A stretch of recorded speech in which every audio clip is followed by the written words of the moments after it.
Hello students, welcome to La Excellence IAS Academy. ఈరోజు మనం December 15th నాటి Eenadu news పేపర్లోని ఇంపార్టెంట్ కరెంట్ అఫైర్స్ గురించి డిస్కస్ చేద్దామండి. అలానే due to some personal reasons శుక్రవారం మరియు శనివారం ఈనాడు న్యూస్ పేపర్ని కవర్ చేయలేదు. అందులోని ఇంపార్టెంట్ టాపిక్స్ని 15th and 16th Eenadu news అనాలిసిస్లో మనము కవర్ చేద్దాం. బిఫోర్ దట్ మనము ప్రీవియస్ క్లాస్లోని క్వశ్చన్ ఆఫ్ ద డే గురించి చూద్దాము. దీపావళిని ఇటీవల యునెస్కో ఇంటాంజిబుల్ కల్చరల్ హెరిటేజ్ జాబితాలో చేర్చారు. యునెస్కో యొక్క ఇంటాంజిబుల్ కల్చరల్ హెరిటేజ్ కన్వెన్షన్ 2003లో ఈ కన్వెన్షన్ని తీసుకురావడం జరిగింది. దీని యొక్క ప్రాథమిక ఉద్దేశం ఏమిటి? యునెస్కో యొక్క 20వ ఈ కల్చరల్ ఇంటాంజిబుల్ హెరిటేజ్ సదస్సు భారతదేశంలో నిర్వహించడం జరిగింది. చారిత్రక ప్రాముఖ్యత కలిగిన ఎర్రకోటలో ఈ కార్యక్రమాన్ని ఘనంగా నిర్వహించారు. అండ్ ఇందులో దీపావళిని కూడా ఇంటాంజిబుల్ కల్చరల్ హెరిటేజ్ జాబితాలో చేర్చడం జరిగింది. అండ్ ఆ కంటెక్స్ట్లో ఈ క్వశ్చన్ని ఫ్రేమ్ చేశాను. 4 ఆప్షన్స్ని ఇక్కడ ఇచ్చాను. కరెక్ట్ ఆప్షన్ని ఐడెంటిఫై చేద్దాం. ఆప్షన్ ఏ, చారిత్రక కట్టడాలు మరియు పురావస్తు ప్రదేశాల పరిరక్షణ. సో కట్టడాలు అనేవి టాంజిబుల్, అంటే ఇంటాంజిబుల్కి టాంజిబుల్కి డిఫరెన్స్ ఏంటి? టాంజిబుల్ అంటే మనము ముట్టుకుని అనుభూతి చెందేవి, లైక్ పురాతన కట్టడాలు, కోటలు ఇలాంటివి.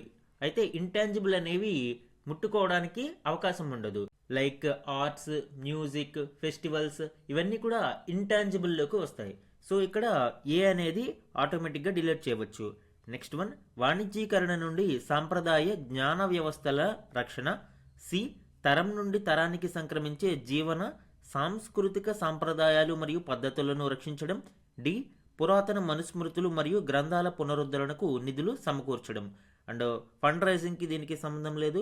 కమర్షియలైజేషన్ గురించి కూడా దీనికి సంబంధం ఉండదు అండి.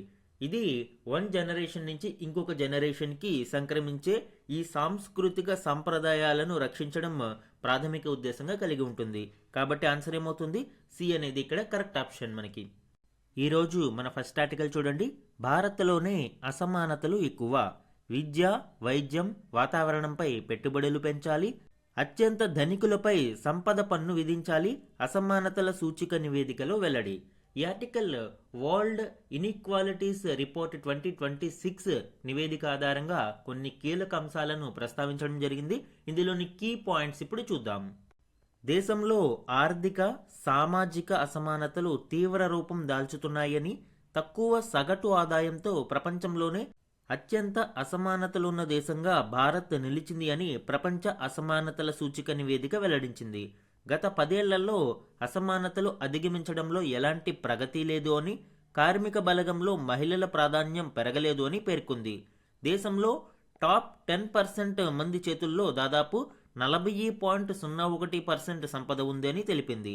జాతీయ ఆదాయంలో 58% వీరి వద్ద ఉంది అని, అండ్ ఇంకా బాటమ్ 50% వద్ద కేవలం 15% జాతీయ ఆదాయం మాత్రమే ఉంది అని ఈ నివేదిక వివరించింది. పరిపాలన విధాన వైఫల్యాలతో అసమానతలు పెరుగుతూ ఉన్నాయి. 0.001% మంది మల్టీ మిలియనీర్లు ప్రపంచంలోని 50% మంది కన్నా 3 ఇంతలు అధిక సంపదను కలిగి ఉన్నారని, వారు 1994లో 4% ఉంటే ఇప్పుడు 6%కి పెరిగారు అని ఇది వరల్డ్ రిపోర్ట్ని కూడా ఇక్కడ ప్రస్తావించడం మనం చూడవచ్చు. ఇక్కడ డీటెయిల్డ్గా చూడండి. The world is extremely unequal, share of global income or wealth per group 2025 ప్రకారం మనం చూస్తే ప్రపంచ నివేదిక ఇక్కడ బాటమ్ 50% కేవలం 8% ఇన్కమ్ని మాత్రమే కలిగి ఉన్నారు. అండ్ మిడిల్ 40% ఎవరైతే ఉన్నారో వాళ్ళు 38% ఆదాయాన్ని కలిగి ఉన్నారు. ఇంకా టాప్ 10% అత్యధికంగా 53% ఆదాయాన్ని కలిగి ఉన్నారు. అంటే ఎంత అసమానత అనేది మనం చూడవచ్చు. అంటే బాటమ్ 50% కేవలం 8% మాత్రమే ప్రపంచవ్యాప్తంగా కలిగి ఉంటే ఇన్కమ్ని, ఇంకా టాప్ 10% మాత్రం 53%, అంటే మోర్ దాన్ 50% కంటే ఎక్కువ ఆదాయాన్ని వారు కలిగి ఉన్నారు. ఇంకా సంపద విషయానికి వస్తే, వెల్త్ విషయానికి వస్తే బాటమ్ 50% కేవలం 2% గ్లోబల్ వెల్త్ని మాత్రమే కలిగి ఉన్నారు. అండ్ మిడిల్ 40% కేవలం 23% మాత్రమే కలిగి ఉన్నారు. ఇంకా టాప్ 10% ఎవరైతే ఉన్నారో రిచ్, వీళ్ళు ప్రపంచ సంపదలో 75% కలిగి ఉన్నారు. అండ్ ఇండియన్ కంటెక్స్లో మాత్రమే మనం చూసినప్పుడు top 10% earn 57.7% of national income, bottom 50% earn 15% of national income and top 10% own 65% of total wealth. సంపద అనేది 65% మొత్తం కేవలం టాప్ 10% చేతుల్లోనే ఉంది. ఇంకా మనము డీటెయిల్డ్గా చూస్తే టాప్ 1% చేతుల్లోనే సుమారు 40% వెల్త్ అనేది ఉంది. ఇది ఇండియన్ కంటెక్స్లో చూసినప్పుడు అంటే ఎంత అసమానతలు భారతదేశంలో ఉన్నాయి అనేది ఇది ప్రతిబింబిస్తుంది. అలానే టాప్ 10% బాటమ్ 50% ఇన్కమ్ షేర్స్ 1900 నుంచి 2024 మధ్య ఏ విధంగా ఫ్లక్చువేట్ అయినాయో మనం చూద్దాం. 1900స్లో టాప్ 10% అరౌండ్ మోర్ దాన్ 50% కలిగి ఉంటే బాటమ్ 50% అరౌండ్ 10 to 15% 15% వరకు వీళ్ళు కలిగి ఉన్నారు. ఓవర్ ద ఇయర్స్ ఇది ఫ్లక్చువేట్ అవుతూ వస్తుంది. అండ్ 1980స్లో మాత్రం కొంత ఈ గ్యాప్ అనేది తగ్గుముఖం పట్టడం చూడవచ్చు. అంటే బాటమ్ 50% అరౌండ్ 22% 22 to 25 మధ్యలో నేషనల్ ఇన్కమ్ని కలిగి ఉంటే టాప్ 10% అరౌండ్ 30% నేషనల్ ఇన్కమ్కి అంటే ఈ గ్యాప్ అనేది తగ్గుముఖం పట్టింది. బట్ అగైన్ 1980s నుంచి ఇది క్రమేపీ పెరుగుతూ 2020స్కి వచ్చేటప్పటికి around top 10% more than 57 to 58%ని కలిగి ఉంటే బాటమ్ 50% మాత్రం కేవలం 15% రేంజ్కి పడిపోవడం మనం చూడవచ్చు. భారత రాజ్యాంగంలోనే ఆదాయ అసమానతలను తగ్గించడానికి ఆర్టికల్ 39 క్లాజ్ బి మరియు క్లాజ్ సిలను పొందుపరచడం జరిగింది. ఇవి డైరెక్టివ్ ప్రిన్సిపల్స్ ఆఫ్ స్టేట్ పాలసీలో పొందుపరిచారు. దీని ప్రకారం వెల్త్ కాన్సన్ట్రేషన్ జరగకుండా ఈక్వి డిస్ట్రిబ్యూషన్ ఆఫ్ వెల్త్ అనేది ప్రభుత్వం చర్యలు తీసుకోవాలి. కానీ విధానపరమైన లోపాల వలన ఇక్కడ కాన్సన్ట్రేషన్ ఆఫ్ వెల్త్ పెరిగిపోతూ భారతదేశంలో రోజు రోజుకి అసమానతలు అనేవి పెరుగుతూ ఉన్నాయి. అలానే గ్లోబల్ జెండర్ ఇన్ఈక్వాలిటీ గురించి కూడా మనం ఇక్కడ చూడవచ్చు అండి. ఇన్కమ్ ఇన్ఈక్వాలిటీస్ అనేవి ఉమెన్లో చాలా ఎక్కువగా ఉంటున్నాయి. ఫర్ ఎగ్జాంపుల్ ప్రపంచవ్యాప్తంగా చూసుకున్నప్పుడు కేవలం 61% ఫీమేల్ మాత్రమే మేల్తో సమానంగా ఆదాయాన్ని పొందుతున్నారు. కానీ ఇక్కడ గుర్తుపెట్టుకోవాల్సింది ఏంటి అంటే ఇది ఓన్లీ పెయిడ్ వర్క్కి. ఇంకా అన్పెయిడ్ వర్క్ని కూడా కన్సిడర్ చేస్తే కేవలం 32% ఉమెన్ మాత్రమే మెన్కి సమానంగా ఇక్కడ ఇన్కమ్ని పొందడం మనం చూడవచ్చు. So global gender inequality in income కూడా మనము చాలా స్పష్టంగా ఇందులో మనం చూడగలుగుతాం. అలానే కార్బన్ ఎమిషన్స్లో కూడా ఈ ఇన్ఈక్వాలిటీ అనేది కనిపిస్తుంది అండి. బాటమ్ 50% అంటే పూరెస్ట్ 50% కేవలం 3% టోటల్ గ్లోబల్ ఎమిషన్స్కి మాత్రమే అకౌంటబుల్ అయి ఉన్నారు. అండ్ టాప్ 10% ఎవరైతే ఉన్నారో గ్లోబల్గా ఈ టాప్ 10% అరౌండ్ 77% ఆఫ్ గ్లోబల్ ఎమిషన్స్కి వీళ్ళు కారణమై ఉన్నారు.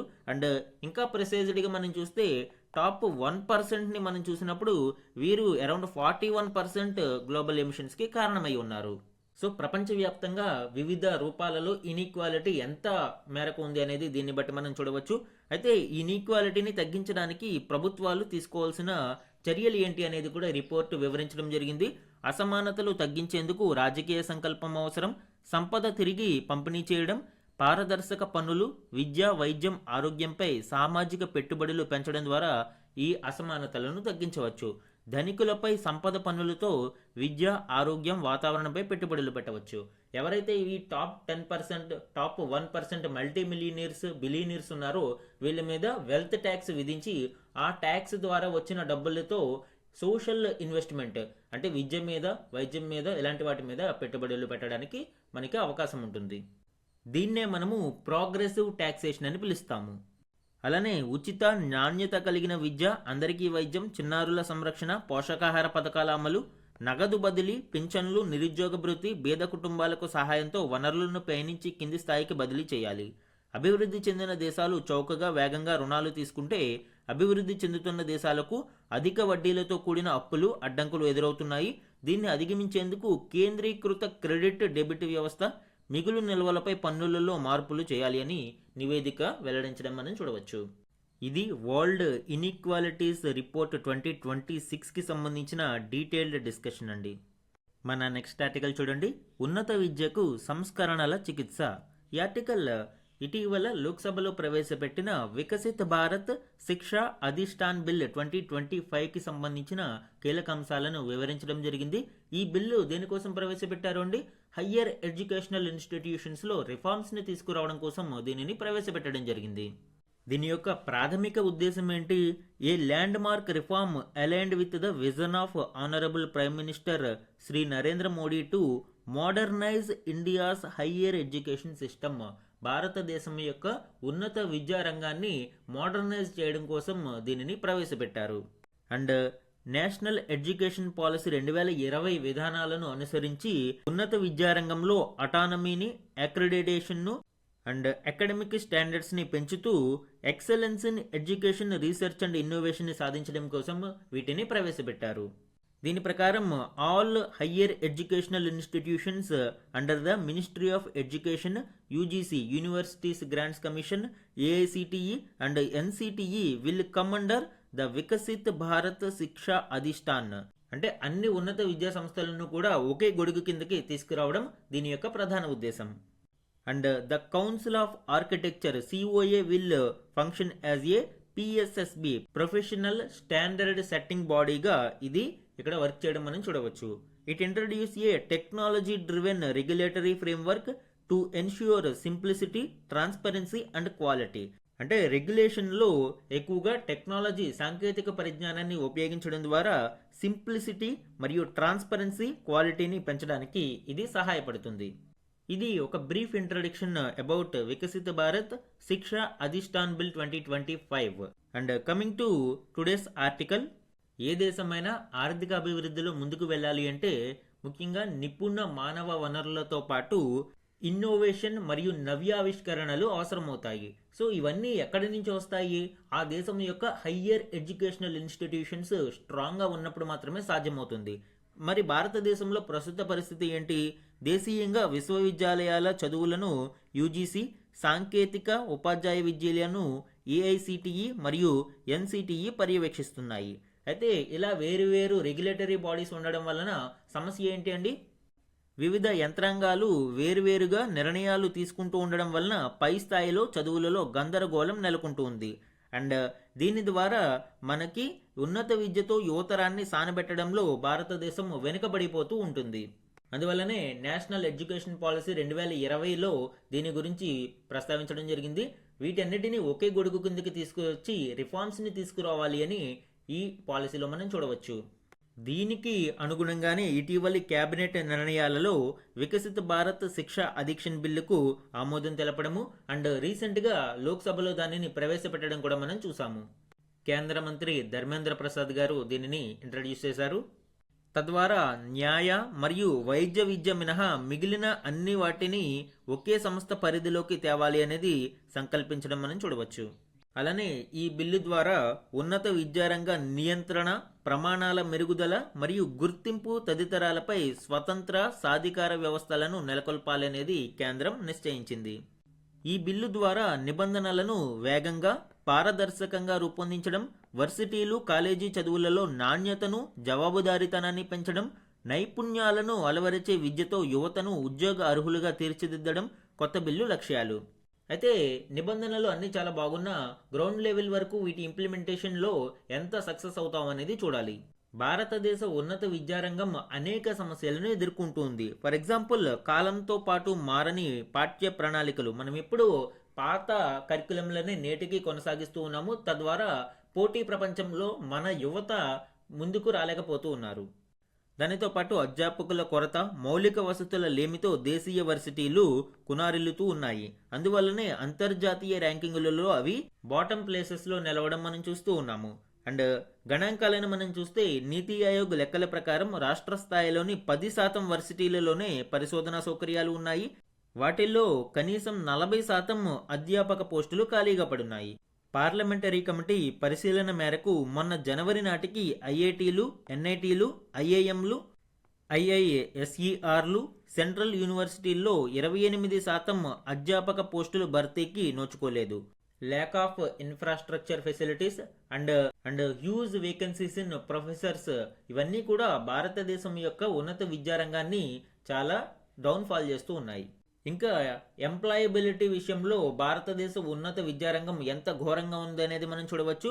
గణాంకాలని చూస్తే ఇండియాలో ప్రతి 5 ఇంజనీర్లలో ఒకరు, 4 ఎంబీఏ పట్టభద్రుల్లో ఒకరు మాత్రమే ఉద్యోగ అర్హత కలిగి ఉన్నారు. ముఖ్యంగా విచ్చలవిడిగా ఇంజనీరింగ్ కాలేజెస్కి పర్మిషన్స్ ఇవ్వడం ద్వారా చాలామంది ఇంజనీరింగ్లో జాయిన్ అవ్వడము, సరి అయిన ప్రమాణాలను ఆ కాలేజీలు పాటించకపోవడం వలన ఉద్యోగ అర్హతను సాధించకపోవడం మనం చూస్తున్నాము. ఈ విధంగా ఇవి విద్యార్థుల యొక్క జీవితాలతో చెలగాటమాడుతూ నిరుద్యోగుల ఉత్పత్తి కేంద్రంగా మారుతూ ఉన్నాయి. అయితే ఈ లోపాలను సంస్కరించాల్సిన ఏఐసిటిఈ చేతులెత్తేయడము అండ్ న్యాక్ అక్రిడిటేషన్ అయితే ఎన్నో అవకతవకలతో చాలా ప్రహసనంగా మారడం మనం చూడవచ్చు. ఇంకా టీచర్స్ ట్రైనింగ్ లో ఎన్సిటిఈ కూడా ఘోరంగా విఫలమవుతూ ఉంది. చాలా బీఈడి కాలేజీలు కనీసం తరగతులు నిర్వహించకుండానే పట్టాలను ప్రదానం చేసేస్తున్నాయి. ఈ విధంగా అనేక వ్యవస్థల కారణంగా ఉన్నత విద్యారంగం సమూలంగా భ్రష్టుపడుతూ ఉంది. కాబట్టి వీటన్నిటినీ కూడా ఒకే గొడుగు కిందకి తీసుకురావడం ఈ బిల్లు యొక్క ప్రధాన ఉద్దేశం. సో ఇది వికసిత్ భారత్ శిక్షా అధిష్టాన్ బిల్ 2025కి సంబంధించిన కీ పాయింట్స్. అండ్ ఈ ప్రపోజ్డ్ బిల్ ఆధారంగా వికసిత్ భారత్ శిక్షా అధిష్టాన్ యొక్క స్ట్రక్చర్ ఏ విధంగా ఉంటుంది అనేది చూద్దాము. ఇందులో 3 ఇండిపెండెంట్ కౌన్సిల్స్ ఉంటాయి. ఒకటి వికసిత్ భారత్ శిక్షా మానక్ పరిషద్ అంటే standards council, alliance and specifies minimum standards for HEIs, higher educational ఇన్స్టిట్యూషన్స్కి మినిమం ఎంత స్టాండర్డ్స్ మెయింటైన్ చేయాలి అనేది ఈ కౌన్సిల్ నిర్ణయిస్తుంది. అలానే వికసిత్ భారత్ శిక్షా వినియమాన్ పరిషత్, ఇది regulatory council, regulates higher educational institutions, ensures quality, coordination and global engagement. And next one Viksit Bharat శిక్షా గుణవత్తా పరిషత్, ఇది అక్రిడిటేషన్ కౌన్సిల్ అంటే గుర్తింపు ప్రమాణాలను ఇది అందిస్తుంది. Overseas and strengthens the accreditation ecosystem. ఇలాగా ఈ ఉన్నత విద్యారంగంలో మార్పుల కోసం ఈ 3 ఇండిపెండెంట్ కౌన్సిల్స్ని ఏర్పాటు చేశారు. ఇందులో ఒక్కొక్క దానిలో ఒక ప్రెసిడెంట్తో పాటు 14 మంది మెంబర్స్ ఉంటారు. సో ఈ విధంగా ఉన్నత విద్యారంగంలో సమూల మార్పులకు ఈ బిల్లు శ్రీకారం చుట్టడం మనం చూడవచ్చు. మన నెక్స్ట్ ఆర్టికల్ చూడండి. మానవరహిత గగనయాన్ సహా 7 ప్రయోగాలు మార్చి నాటికి చేపట్టేందుకు ఇస్రో కసరత్తు. ఈ ఆర్టికల్ ఇస్రో యొక్క ఫ్యూచర్ ఎండీవర్స్ గురించి వివరించడం జరిగింది. ఇందులోని కీ డీటెయిల్స్ ఇప్పుడు చూద్దాం. వచ్చే ఏడాది మార్చి నాటికి 7 అంతరిక్ష ప్రయోగాలు చేపట్టాలి అని ఇస్రో లక్ష్యంగా పెట్టుకుంది. ఇందులో ఉపగ్రహాల కోసం స్వదేశీ విద్యుత్ చోదక వ్యవస్థ, క్వాంటమ్ కీ డిస్ట్రిబ్యూషన్ పరిజ్ఞానాల పరీక్ష వంటివి కూడా ఉన్నాయి. అలానే గగనయాన్ ప్రాజెక్టు కింద తొలి మానవరహిత మిషన్ను ఇస్రో చేపట్టనుంది. లక్షిత 7 ప్రయోగాలలో మొదటిది వచ్చే వారం జరుగుతుంది. ఈ ఫస్ట్ ప్రయోగం ద్వారా LVM-3 ద్వారా అమెరికాకు చెందిన AST స్పేస్ మొబైల్ సంస్థకు చెందిన బ్లూబార్డ్ 6 అనే కమ్యూనికేషన్ ఉపగ్రహాన్ని కక్షలోకి పంపుతారు. అండ్ తరువాత మానవ సహిత ప్రయోగాలకు అనువైన LVM ద్వారా వచ్చే ఏడాది గగనయాన్ మిషన్లో భాగంగా వ్యోమమిత్ర అనే రోబోను ప్రయోగిస్తారు. మనం ఆల్రెడీ చెప్పుకున్నాం, గగనయాన్ మిషన్లో మనము మొదట మానవ రహిత పరీక్షలు చేపట్టనున్నాము. అందులో భాగంగా వ్యోమమిత్ర అనే హ్యూమనాయిడ్ రోబోట్ని కూడా మనము అంతరిక్షంలోకి ప్రవేశపెట్టనున్నాం. అండ్ నెక్స్ట్ ఇంపార్టెంట్ వన్, తొలిసారిగా దేశ ప్రైవేటు కంపెనీలు నిర్మించిన PSLV రాకెట్ను కూడా వచ్చే ఏడాది నింగిలోకి పంపుతారు. ఈ రాకెట్ ద్వారా ఓషన్ శాట్, భారత్ మారిషస్ ఉమ్మడి ఉపగ్రహం, ధ్రువ స్పేస్కు చెందిన లీప్-2 శాటిలైట్ను కక్షలోకి చేరుస్తుంది. So India's first privately build PSLV గురించి ఇది ప్రస్తావిస్తుంది. PSLV N1 అనేది మనం ఇక్కడ చూడవచ్చు. దీని గురించి మనం డిస్కస్ చేద్దాము. అండ్ ఇవి ఓవరాల్గా ఇస్రో యొక్క ఫ్యూచర్ ఎండీవర్స్. ఇందులో ముఖ్యంగా PSLV N1 మరియు గగనయాన్ మిషన్ల గురించి ఇంపార్టెంట్ అండి. ఈ PSLV N1 గురించి మనం ఇక్కడ చూద్దామండి. PSLV N1 అనేది India's first industry manufactured PSLV machine.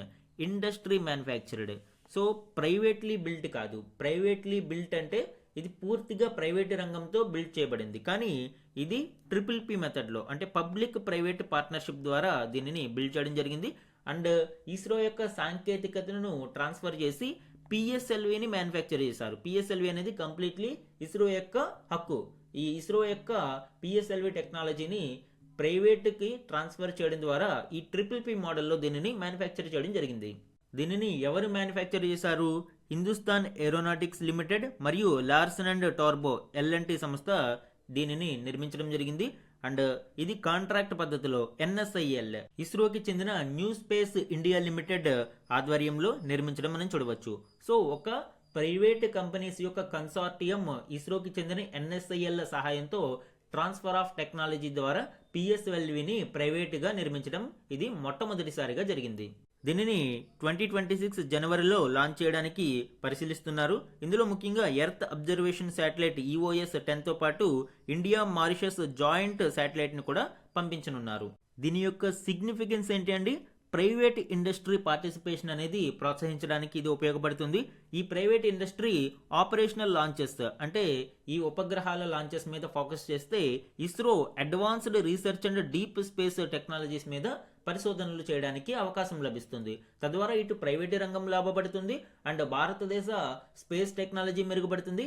ఇస్రోకు మరింత ఉన్నత సాంకేతికతల మీద రీసెర్చ్ చేయడానికి సమయం అనేది లభిస్తుంది. అయితే భారతదేశంలో మొట్టమొదటి ప్రైవేటు రాకెట్ ఇదేనా అంటే కాదు అండి. ఇది మొట్టమొదటి ప్రైవేట్ PSLV రాకెట్. అంటే ఇస్రో యొక్క టెక్నాలజీని ట్రాన్స్ఫర్ చేయడం ద్వారా నిర్మించిన మొదటి PSLV. కానీ ఇంతకు ముందే ఇక్కడ కొన్ని ప్రైవేట్ రాకెట్స్ని మనం చూడవచ్చు. లైక్ విక్రమ్ S, ఈ స్కై రూట్ ఏరోస్పేస్ ఏజెన్సీ నిర్మించిన సబ్ ఆర్బిటాల్ రాకెట్ అండి ఇది విక్రమ్ S. అలానే పూర్తి స్థాయి రాకెట్గా విక్రమ్ 1ని అభివృద్ధి చేశారు. 2026లో దీనిని లాంచ్ చేయడానికి కూడా సిద్ధంగా ఉన్నారు. సో ఇది ఇండియా యొక్క స్పేస్ టెక్నాలజీలో ప్రైవేట్ సెక్టార్ పార్టిసిపేషన్కి సంబంధించిన కీ డీటెయిల్స్. మన నెక్స్ట్ ఆర్టికల్ చూడండి. ఏఐలో భారత్కు 3వ ర్యాంకు ప్రకటించిన స్టాన్ఫర్డ్ విశ్వవిద్యాలయం. ఈ ఆర్టికల్ ఇటీవల స్టాన్ఫర్డ్ విశ్వవిద్యాలయం ప్రకటించిన గ్లోబల్ AI వైబ్రెన్సీ టూల్ 2025 నివేదికలోని కీలక డీటెయిల్స్ని ఇవ్వడం జరిగింది. ఇందులోని ఇంపార్టెంట్ పాయింట్స్ని చూద్దాం. AI సాంకేతికత అభివృద్ధి వినియోగంలో అంతర్జాతీయంగా భారత్ 3వ స్థానంలో ఉంది అని Stanford university 2025 global AI vibrancy tool నివేదిక వెల్లడించింది. 2024 గ్లోబల్ AI వైబ్రెన్సీ ర్యాంకింగ్ ఆధారంగా తాజా జాబితాను స్టాన్ఫోర్డ్ విడుదల చేసింది. గత జాబితాతో పోలిస్తే భారత్ 4 స్థానాలు పైకొచ్చింది. AIకి సంబంధించి పరిశోధన, అభివృద్ధి, బాధ్యతాయుత ప్రవర్తన, ఆర్థిక వ్యవస్థ, నైపుణ్యాలు, విధాన నిర్ణయాల అమలు, ప్రజాభిప్రాయం, మౌలిక వసతులు వంటి అంశాల ఆధారంగా గత ఏడాది వ్యవధిలో వచ్చిన మార్పులను పరిగణలోకి తీసుకుని వివిధ దేశాలకు ర్యాంకులను స్టాన్ఫర్డ్ ప్రకటించింది. ఈ ప్రకారం AI పురోగతిలో అమెరికా స్కోరు 78.6, చైనా 36.95, తరువాత స్థానంలో అంటే 3వ స్థానంలో మన దేశం ఉంది. ఈ సూచీలో మన దేశ స్కోరు 21.59 కాగా దక్షిణ Korea 17.24, UK 16.64, Singapore 16.43, Spain 16.37, UAE 16.06, Japan 16.04 మనకంటే తరువాతి స్థానాలలో ఉన్నాయి. అయితే ఇండియా యొక్క ప్రోగ్రెస్ ఏ విధంగా జరిగింది అనేది చూద్దాము. లాస్ట్ లిస్ట్లో మనము 7వ స్థానంలో ఉండగా ప్రస్తుతం 3వ స్థానంలో ఉన్నాం. 4 స్థానాలు మెరుగుపరుచుకోవడం జరిగింది. ప్రధానంగా AI పరిశోధన అభివృద్ధిలో భారత్ అధికంగా రాణించింది. అండ్ వినూత్న ఉత్పత్తులు, పేటెంట్ కార్యకలాపాలు, ప్రజా విశ్వాసం పెంపొందించేందుకు ఇదే క్రమంలో నష్టాన్ని నివారించేలా బాధ్యతాయుత AI ప్రమాణాలు అనుసరించడం, AIలోకి వస్తున్న పెట్టుబడులు, లభిస్తున్న ఉద్యోగాలు కూడా ర్యాంకింగ్పై ప్రభావం చూపాయి. AI నైపుణ్యాలు, ఇందుకు మనం అనుసరిస్తున్న విద్యా విధానం కూడా మన దేశంలో మెరుగ్గా ఉంది కాబట్టే 3వ స్థానానికి ఎగబాకడానికి అవకాశం లభించింది. అయితే విధాన నిర్ణయాలు అమల్లో మాత్రం మన దేశం 5 స్థానాలు కిందకి వచ్చింది. ఇంకా AIలో పెట్టుబడుల గురించి మనం చూస్తే వివిధ ప్రభుత్వాలు కూడా AIలో పెట్టుబడులు పెడుతున్నాయి.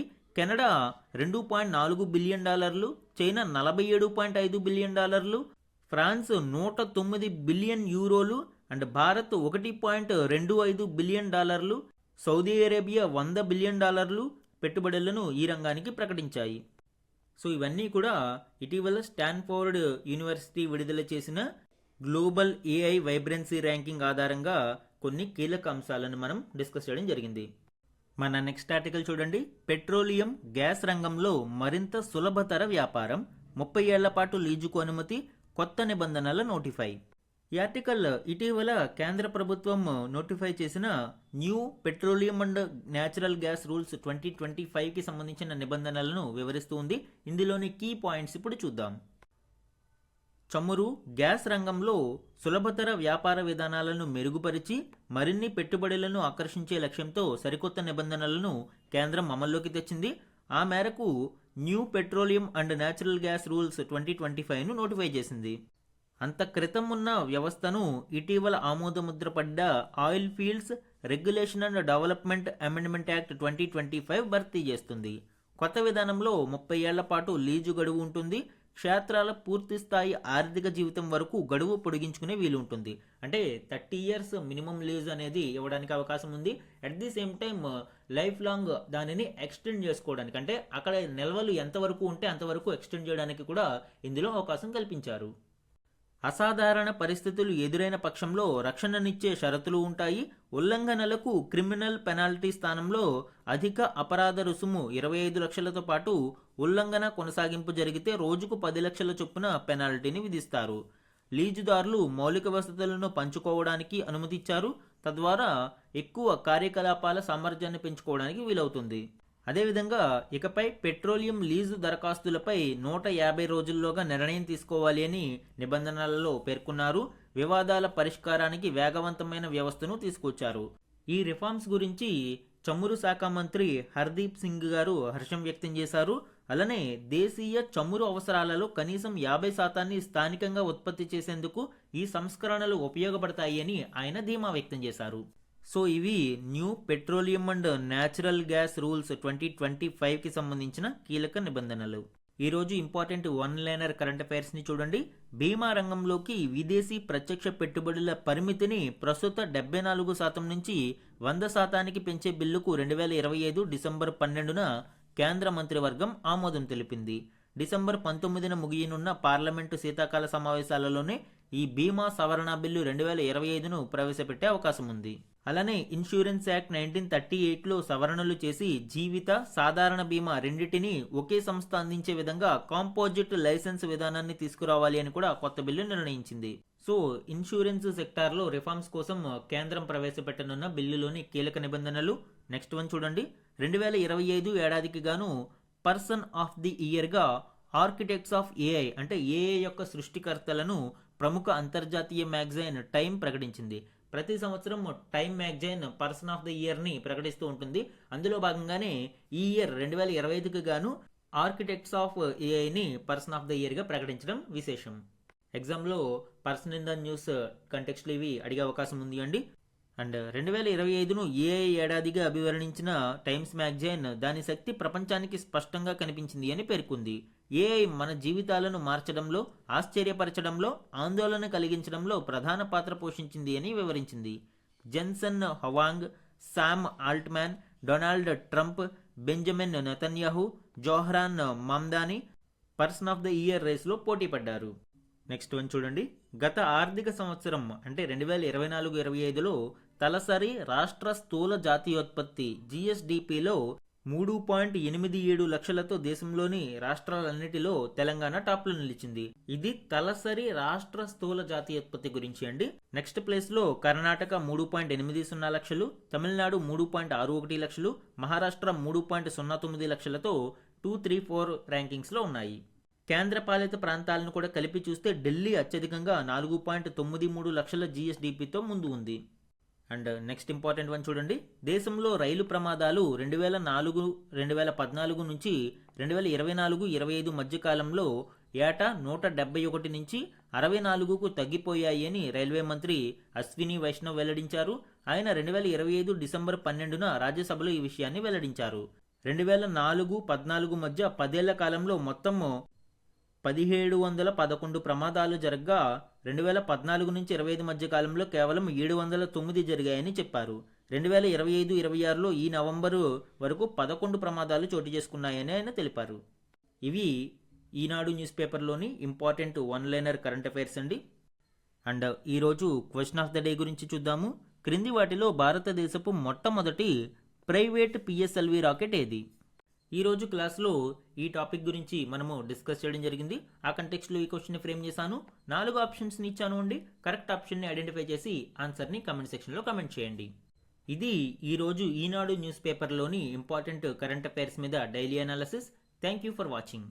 అండ్ ఇది 15th December news paper analysis అండి. 16th అనాలిసిస్ రేపు మార్నింగ్ సెషన్లోను అండ్ 17th యాజ్ యూజువల్గా రేపు ఈవినింగ్ సెషన్లోను పబ్లిష్ చేయడం జరుగుతుంది.